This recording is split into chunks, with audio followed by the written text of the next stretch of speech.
Good morning, everybody. Welcome to another Daily Market Report brought to you by Mike Bjork. Today is Hump Day. It's Wednesday, and it's April 3rd. Hope you guys having a great day so far.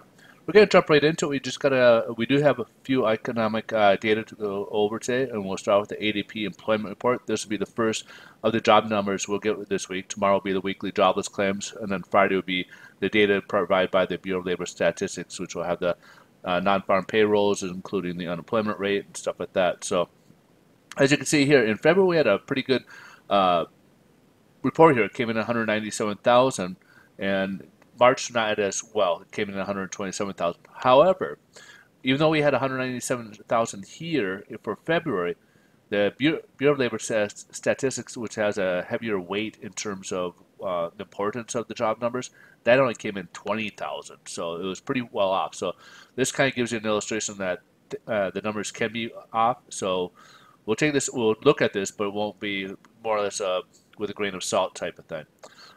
We got services industry, the next two indexes. So market services PMI shows that we dropped on the index. Anything above 50 is considered optimism or expansion, so we're still in that territory. However, it did drop from February's reading from 56 down to 55.3. And the ISM non-manufacturing index, also the services index, dropped from 59.7. We're forecast dropping a little bit down to 58.1, and it dropped further than expectations down to 56.1. So that was a pretty big drop for ISM non-manufacturing index here on that.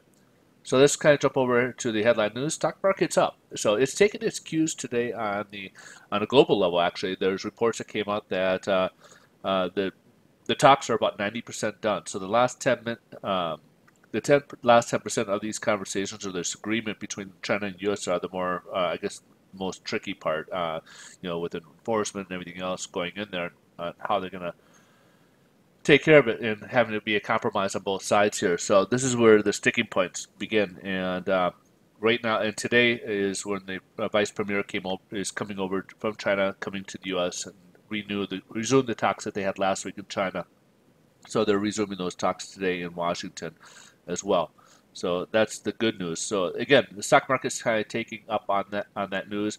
Also, I think China had some pretty good data came out again today. Earlier in the week, they had on Monday it came out with good manufacturing, which kind of sparked it because there are 4 months in a row they were having poor data, and then they got some decent data that came in, which helped spark the global trade over. And today, kind of the same thing. I believe it was some of their job numbers that came in as well. So let's kind of see how the bond market's reacting to it. So the bond market is down about 13 points, and that translates to, of course, a little worse in pricing today. So our pricing today won't be will be a little bit worse than what we saw yesterday on for mortgage rates. So mortgage rates are a little bit worse today. As a result, we're up a little bit. Yields are up, adding the pressure to the mortgage-backed securities. So we're up to about 2.51, as you can see here. So 2.5098 to be exact, but to round up will be 2.51. So again, yields are adding a little bit more pressure to mortgage-backed securities, and of course the good geopolitical news is what's kind of taking the center stage today, and which is driving the interest rates, mortgage rates down a little bit, or yeah, up a little bit as a result of that. All right, folks, that wraps it up. We'll keep it short and sweet for you guys. You guys have a great rest of your day. Remember, tomorrow will be the jobless claims, which will be the second part of the jobs numbers, and we'll see you guys tomorrow. Thanks so much for watching. Bye-bye.